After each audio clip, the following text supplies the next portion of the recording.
மதுரையில் நடைபெற்ற முருகன் மாநாட்டில் அண்ணா பெரியாரை இழிவுபடுத்தும் காட்சிகள் காட்டப்பட்டன. எனவே அதிமுக பாஜக கூட்டணியிலிருந்து வெளியேற வேண்டும் அப்படின்னு சொல்லிட்டு இருக்கிறாங்க.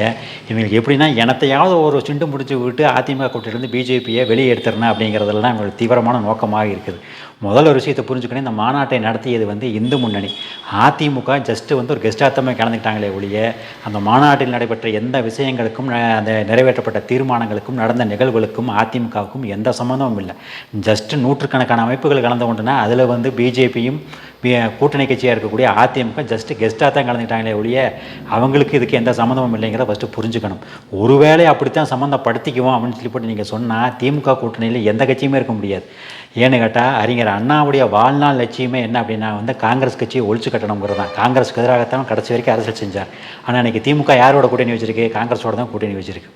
அதே போல் பேரறிவாளன் விஷயத்தில் திமுகவின் நிலைப்பாட்டை காங்கிரஸ் கட்சி ஏற்குதா? அது ராஜீவ் காந்திக்கு செய்கிற துரோகம் இல்லையா?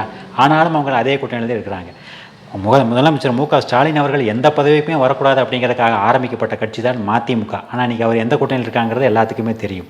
கம்யூனிஸ்டுகளை பற்றி தந்தை பெரியார் என்ன பேசினார் அப்படிங்கிறதெல்லாம் வெளியில் சொல்ல முடியாது. அவ்வளவு கடுமையாக கம்யூனிஸ்டுகளை விமர்சித்திருக்கிறார். ஆனால் இன்றைக்கி அவங்க எந்த கூட்டணியில் இருக்காங்க அப்படின்னா திமுக கூட்டணியில் தான் இருக்கிறாங்க. இப்படி இவங்கெல்லாம் ஒரே கூட்டணியில் இருக்கும்போது ஏன் பிஜேபியும் அதிமுகவும் ஒரே கூட்டணியில் இருக்கிறது என்ன தப்பாயிரும்? சரி, இதெல்லாம் கூட விட்டுருங்க. இதே திமுக 99 to 2004 கிட்டத்தட்ட 5.5 வருஷம் பாஜக கூட்டணியில் இருந்தப்போ இந்து முன்னணி பாஜக எல்லாரும் பெரியாரே அண்ணாவே புகழ்ந்துக்கிட்டே இருந்தாங்க. அன்னைக்கு கழி ஊற்றிக்கிட்டே இருந்தாங்க. இந்த மாதிரி மாநாடுகள் காட்சிகள்லாம் நடந்துக்கிட்டே இருந்தது. அன்னைக்கெல்லாம் காதலியே விழுகாத மாதிரி, எந்த ஒரு சத்தமுமே தெரியாத மாதிரி, கண்ணு தெரியாத மாதிரி, காது கேட்காத மாதிரி இருந்துகிட்டு இருந்தீங்களே. அன்னைக்கே எதிர்த்து கேட்டு பிஜேபி கூட்டிலிருந்து நீங்கள் வெளியே வரல. அன்னைக்கும் அண்ணாவையும் பெரியாரையும் அவர் எழுந்து பேசிக்கிட்டே இருந்தாங்க. திராவிடத்தால் தமிழகம் அழிந்துன்னு சொல்லிட்டு இருந்தாங்க. நீங்கள் கூட்டணியில் இருக்கும்போது மட்டும் காது கேட்காத மாதிரி இருப்பீங்க. ஆனால் இப்போ வந்தால் மட்டும் நீங்கள் இதெல்லாம் கண்டு தெரியவில்லையா, காது கேட்கவில்லையா, வெளியே வாருங்கள்னு சொல்லி போட்டு கூப்பிட்டுருப்பீங்களா? இதை யார் ஏற்றுக்குவா?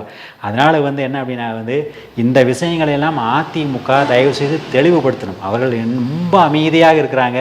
எலெக்ஷன் கிட்ட நெருங்கிக்கிட்டு இருக்கு. உங்கள் மீது சுமத்தப்படக்கூடிய இந்த மாதிரி அபாண்டங்கள் அவதூறுகளை பதில் சொல்லக்கூடிய கடமை உங்களுக்கு இருக்குது. நீங்கள் பேசாமையே இருந்தீங்க அப்படின்னா வரும் தேர்தலில் நீங்கள் நினைக்கக்கூடிய ரிசல்ட்டு வர்றது கஷ்டம்.